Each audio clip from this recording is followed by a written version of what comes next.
Another week, another banger UFC Fight Night card coming up. Last week's Fight Night was outstanding. The return to London might be even better. The fights they put together on this card are more insane than you probably realized. Let's go right down to it, man. We got Muhammad Mokaev on the card. Arguably the biggest prospect in MMA right now. You have Jack Shore versus Timur Valiev. In my opinion, the best fight on the entire card. Two highly touted prospects in that stacked bantamweight division. You have Paul Craig versus Nikita Krylov. That's going to be a fantastic fight. Sergey Pavlovich is on the card. Jai Herbert versus Ilia Topuria. Topuria stepping up on short notice in a higher weight class. He's a featherweight jumping up to lightweight, going up against a knockout artist. That's going to be an interesting fight to watch. We have the return of Gardner Nelson going up against Takashi Sato. That should be a fun one as well. The return of Arnold Allen. Hasn't fought in a pretty long time. He's going to be going up against Dan Hooker, who is coming back down the featherweight. So there's a lot of changes going on here. And then you have Paddy Pimblett, of course, on the card, going up against Rodrigo Vargas.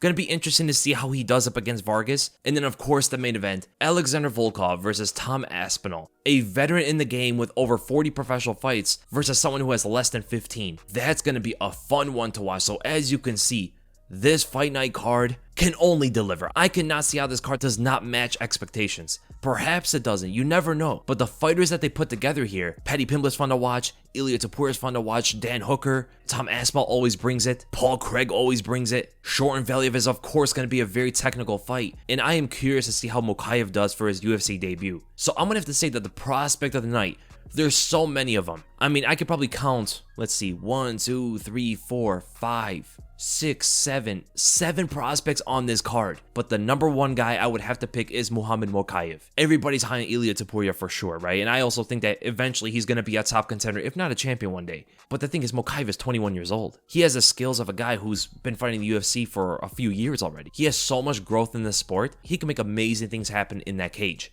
The fighter of the night, in my opinion, is going to be Tom Aspinall. He's in his home country. A lot of eyes on him, especially on the path that he's on. This heavyweight division needs some younger guys, and if he could take on Volkov, he's going to be right into the top 5. The banger of the night, in my opinion, is going to be Jai Herbert versus Ilia Topuria. Skills-wise, Topuria definitely has the advantage, but Herbert is so powerful and so much bigger. Big guy for the lightweight division, let alone fighting a featherweight. So that in itself is going to cause an interesting dynamic for Topuria to solve. The fight of the night, I already said it before, man. It's Jack Shore versus Timur Valiev. Even though it's deep under on the prelims, you cannot miss that one. And with all that, we're going to go right to our first fight, Muhammad Mokaev versus Cody Durden. This is an interesting fight because Muhammad Mokaev, of course, has all the skills. Stand up to wrestling, grappling on the ground, whatever it is, he's really good at it already. He's 9 years younger than Cody Durden, but Cody Durden is a pretty good wrestler. He didn't go further than high school, but he was an outstanding wrestler in high school. Had a record of 121 and 31, and he had the scholarship to wrestle in the United States Military Academy, but ultimately decided to work instead of going to it. So the talent for wrestling is there, and you can see it when he fights. But ultimately, because of the lack of pursuit further into that career, I have a hard time seeing him wrestle with even Muhammad Mokaev. Mokaev has an incredibly fast shot, but it's really when he gets a hold of you in the clinch, it's hard to get away from him. He has so many different ways to take you to the ground,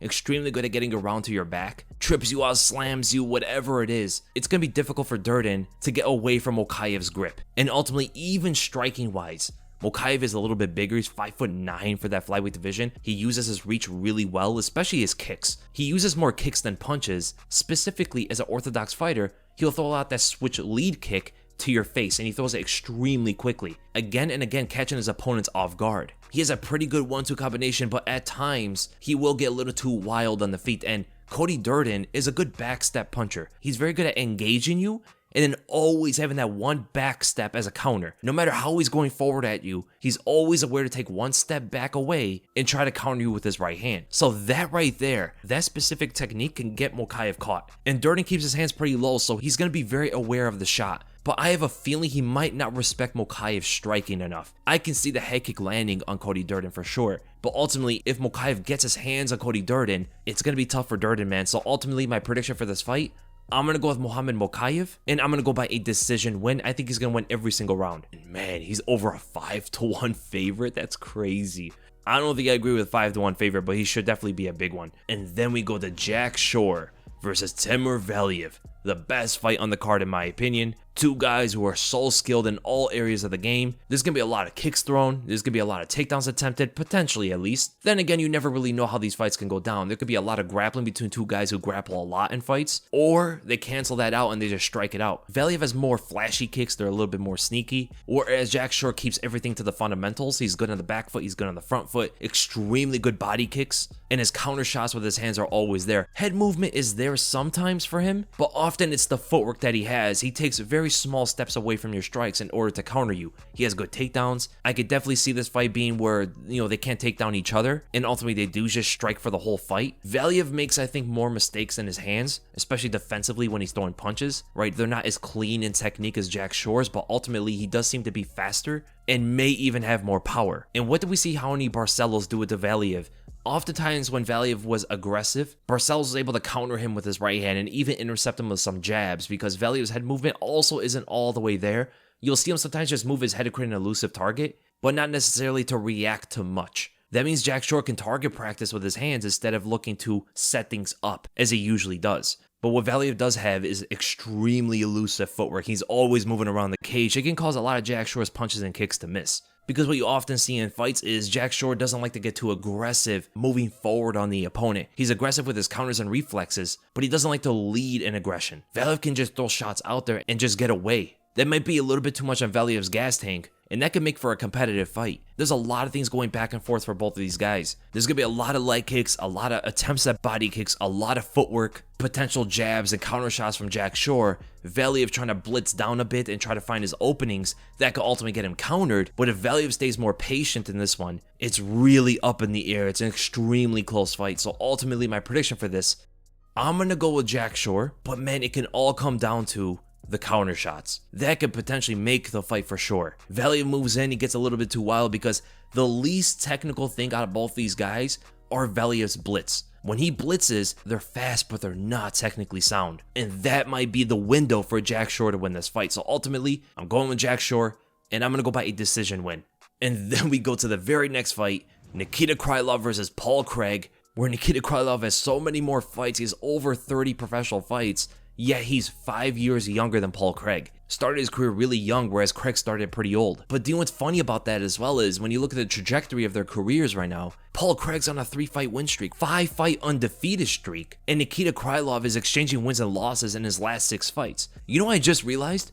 This fight's on the prelims. How is this on the prelims? How is Paul Craig on the prelims? Didn't he just beat Jamal Hill, who headlined a fight night card? And Nikita Krylov is a bit of a name that the hardcore fans know. Very strange fight to have on the prelims. I mean, it's not even headlining the prelims, which is pretty funny. Makwan Amirkhani and Mike Grundy above Nikita Krylov and Paul Craig. I'm pretty sure more people know Craig and Krylov than the two guys headlining the prelims. But that's another thing. You have two guys who are kind of well-rounded. Paul Craig is really developing his striking, specifically his kicks more. Doesn't care to go to the ground. He'll go to ground with anybody in the world. And Krylov is a pretty good grappler in his own right. He's actually a lot more well-rounded than Paul Craig is. He kicks better, he punches better, he has better defense, he has better wrestling, but it's that jiu-jitsu that can ultimately make the difference. He is such a sharp submission artist. He is so quick to snatch onto a submission out of nowhere. It catches even the best fighters in the world off guard. Remember, he submitted Magomed Ankalaev with 1 second left in the fight. We're talking about a guy who could potentially fight for a championship in his next one. He put Jamal Hill, who's a top contender, in a submission out of nowhere. He was also heavily favored to lose that fight. We cannot doubt the man anymore. There has only been one fight where he was a heavy underdog and he lost, and that was against Alonzo Menefield. He ultimately just made a big mistake in the fight, but every single other time he was a big underdog,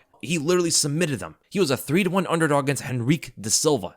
Armbarred him in the second round. He was a 4-1 underdog against Magomed Ankalaev. Triangled him in the third round. He was a 2-1 underdog against Kennedy Nzechukwu. Triangled him in the third round. He was a 3-1 underdog against Jamal Hill. Put him in a triangle in the first round. No matter what anybody thinks about Paul Craig, he's a man of perseverance. He is the underdog of the light heavyweight division. And yet again, he's almost a 2-1 underdog against Nikita Krylov. You know what that means, man. That triangle choke is going to succeed again. But ultimately, when you do look at the fight, it is a man who masters the opportunity in Paul Craig versus the man who loses on opportunities, and that is Nikita Krylov. Nikita Krylov has lost so many of his fights, making huge mistakes that he didn't need to do. When he had an opportunity to win, he became way too reckless And ultimately, how did most of his losses go? Submission. So when you look at the bare bones of the fight, 5 of Nikita Krylov's 8 losses are by submission, and he makes big mistakes in fights. Technically, he's superior to Paul Craig in most areas of the game. He's a harder guy to take to the ground. Paul Craig could potentially pull guard on him and make something work through that. I mean, Paul Craig's a long guy, 6'3", makes things happen with his triangles and his arm bars, and even on the feet could potentially find some leg kicks and body kicks to go with it. He is really sneaky with the high kicks as well. His boxing is getting there so he could potentially surprise Krylov, but Krylov's movement on the feet is going to give Paul Craig a lot of fits. Skill-wise, technically, I definitely have to lean to Nikita Krylov's side. But the way that the fights go down, it's a heavier division, there's more power here, there's more mistakes that happen here. Knowing Nikita Krylov's past and how many times I've been wrong about picking him and he made mistakes in the fight that ultimately got him submitted or just lose a decision, I'm going to have to go with the underdog. I'm going to go with Paul Craig by another submission. And then we go to the main card. Jai Herbert versus Ilia Topuria. I think I spelled his name wrong. I think there's one L in Ilia, but it doesn't matter. He's going to hand that other L to Jai Herbert. This should be an interesting one considering Jai Herbert's power and his size, because Ilia Topuria, again, is a featherweight. He's not a true lightweight. He might be testing this out to maybe fight Paddy Pimblett in the future. At least it could be a good experience to do that. Now, Herbert being 6'1", he's going to have a massive reach advantage over Ilia Topuria. He moves a lot when he fights. He puts a lot of emphasis on that long jab to keep opponents away from him, and he has a decent right straight, good body kicks, good inside leg kicks from the orthodox stance. He can be pretty scrappy as well inside of the pocket. Ilia Topuria, on the other hand, I would have to say has sharper punching technique. He's exceptional with his left hook, his right cross, his jabs are on point, his kicks are on point, and ultimately I can see Ilia having a hard time finding Herbert's chin from a distance. If he can make his way in, it could be there, the overhands and left hook specifically, and everything would become a lot easier for Topuria if he lands body shots. Jab to the face, left hook to the body, go up over the top. These kind of combinations will definitely work on Herbert. But you know what's even easier for Topuria here? Take the fight to the ground.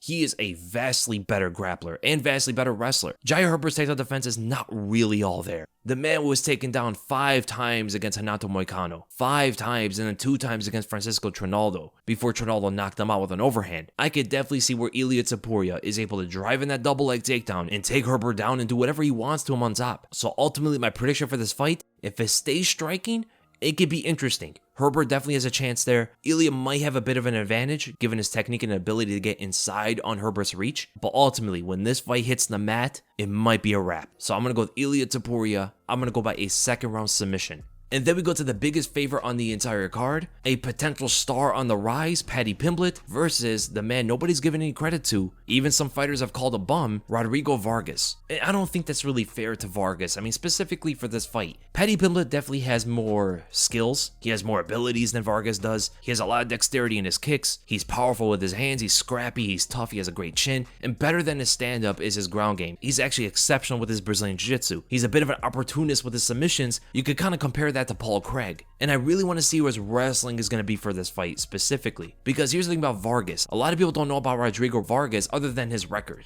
right? 12-4 doesn't seem that great.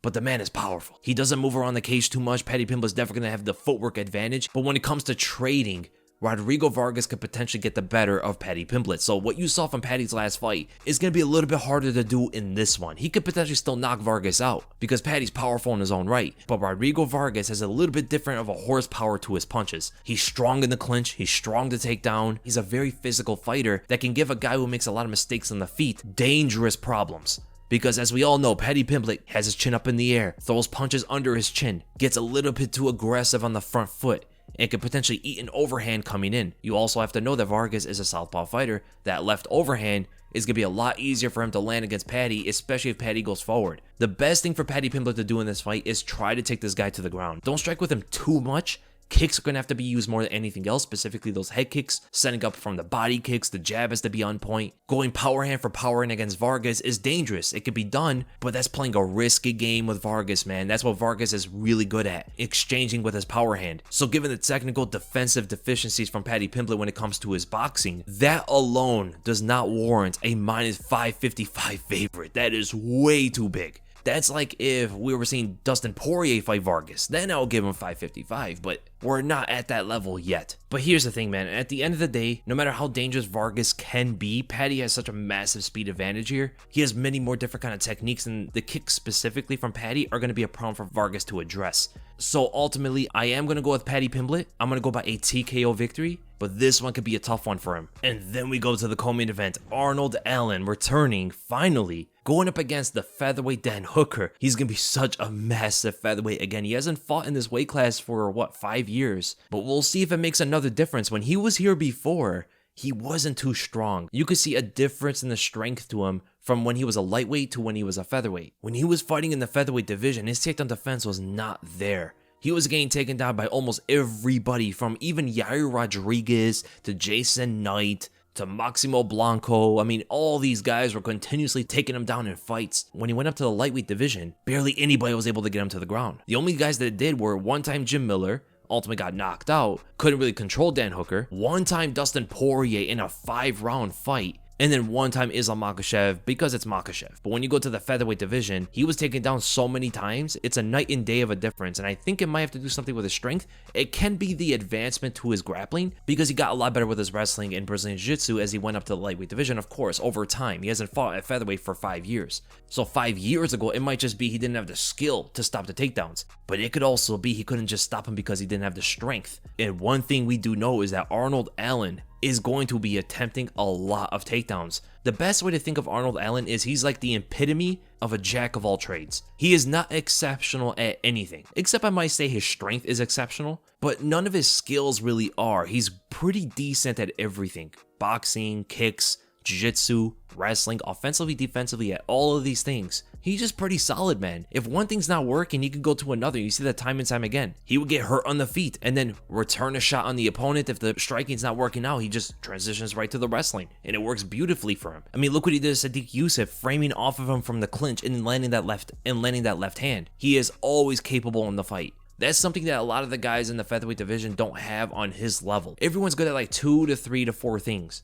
Arnold Allen is good at everything in the game. So I could definitely see where he's gonna have a problem in the striking with Dan Hooker. Hooker makes a lot of defensive issues when it comes to boxing that Arnold Allen can definitely exploit, because Allen has a lot of power. I mean, look what he did to Sadiq Youssef, and Sadiq Youssef is a crafty fighter. But Dan Hooker is so tough. He has such a good chin. He can make his offense his defense in some way. The volume of his aggressive strikes can overwhelm almost anybody on the planet. Even almost got Dustin Poirier out there, one of the best fighters in the whole world. But the thing is, Arnold Allen can shoot in a takedown at any given moment, no matter how hurt the guy is. Arnold Allen also has a great chin. He's extremely tough. He has no quit in him and will be a multi-dimensional fighter at every moment of the fight. And that might give Dan Hooker some issues, because if Dan Hooker doesn't have that strength like we talked about before from cutting all that weight to featherweight, things might not go good for him. Striking wise, he has a lot of success against Arnold Allen, but when it comes to the wrestling and BJJ, Arnold Allen might just shut him down. Hooker is active off of his back, but Allen is extremely good at shutting any opportunity you're going for. You often see him do pass into half guard and stuff pretty easily at times.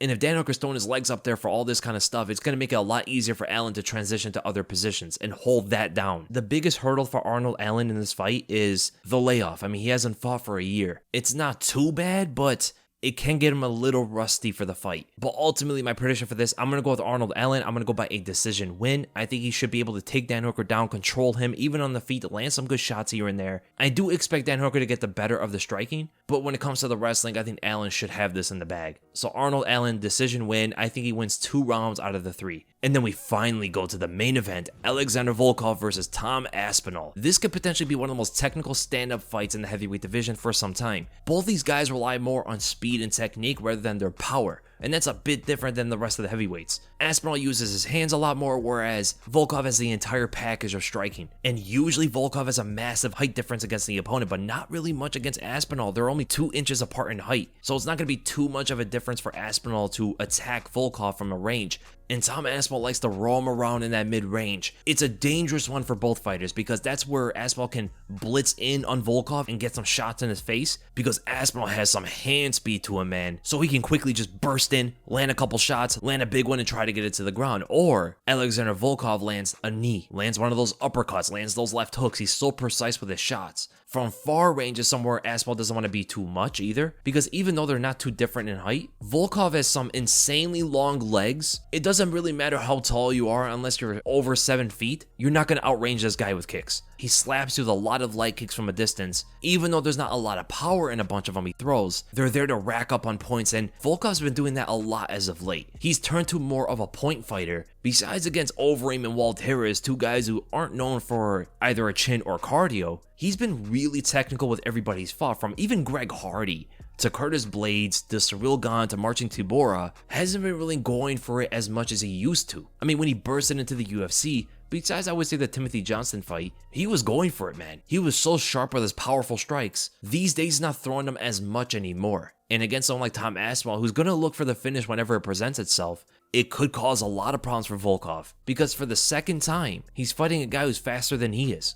Volkov is usually the faster fighter. When he fought Cyril Gane, there was a massive speed difference between the two. Now it's going to be another one with Tom Aspinall, and you saw the Cyril Gane fight went. He couldn't rely on these kind of shots to win on the scorecards. Now at that same time, it is pretty hard to catch Volkov clean and knock him out. We only saw one guy do that, and that was of course Derek Lewis, who could knock out anybody in the world, besides I guess Tai Tuivasa somehow. So there could potentially be a lot of moments where Aspinall's landing his shots if Volkov is not going anywhere. Aspinall starts to gas out a bit, and that's where Volkov is starting to catch him. If Volkov starts throwing a lot more of these power shots, those uppercuts specifically, I can see him landing those on Aspinall coming in. His intercepting punches, as Aspinall's being a little bit aggressive using his blitzing hand speed, I could definitely see Volkov's counter shots landing. But ultimately, my prediction for this fight, I'm going to go with Tom Aspinall, and I'm going to go by a 3rd round submission. I think the striking should be somewhat competitive. Volkov's power can make a bit of a difference, specifically those counter shots. His jabs can keep Aspinall at bay, and he could potentially get a lot of success from the clinch. But then again, there's Aspinall's hand speed, and he can always threaten Volkov to get this fight to the ground. When it comes to the grappling, Volkov is going to be in trouble with Aspinall, because even though a lot of people are noticing Aspinall's hands, the guy is dangerous on the ground as well. So I'm going to go Tom Aspinall, 3rd round submission. It should be a pretty competitive fight up until that. And with a special card, we got some special odds on mybookie.ag, where every single fight is either almost a pick'em or there's a massive favorite. For an example, Mokaev is almost a 4-1 favorite. Corey McKenna is a -260. Sergey Pavlovich is a 3-1 favorite. Ilia Topuria is a 5.5-1 favorite. Gunnar Nelson, 5-1 favorite. Paddy Pimblett, 5.5-1 favorite. Those are your big favorites on the card, but then when you look at the close pick'em fights, Timur Valiev and Jack Shore, almost a pick'em. Molly McKenna, Luana Carolina is pretty close to get pick'em. It's starting to have a gap a little bit. More people have been siding with McCann. Dan Hooker and Arnold Allen, almost a pick'em. The main event, Tom Aspinall and Alexander Volkov. There's a lot of opportunities on this card to win big. You got great fights. You're going to get great odds as well. And one of the best things you could do, in my opinion, is a parlay. Lining up fighters that you think are going to win so you can multiply your earnings. With such close fights, the parlays are more rewarding. If you don't want to pick the close ones, you have these massive favorites for a safer parlay. And as usual, MyBookie has the deposit bonus where they'll match your first deposit all the way up to $1,000. That means even if you deposit $500, you get another $500 in free money to play with. All you have to do is use the promo code WEASEL to activate this offer. This promo code WEASLE, and you get to use the MyBookie sign up bonus. Visit mybookie.ag today, where you bet, you win, and when you win, you get paid. And that's the end of the predictions, guys. A lot of great fights, a lot of great odds on this one. Leave in the comments below, what are your predictions for these fights? I'll be sure to check those out, and I'll see you guys in the next video.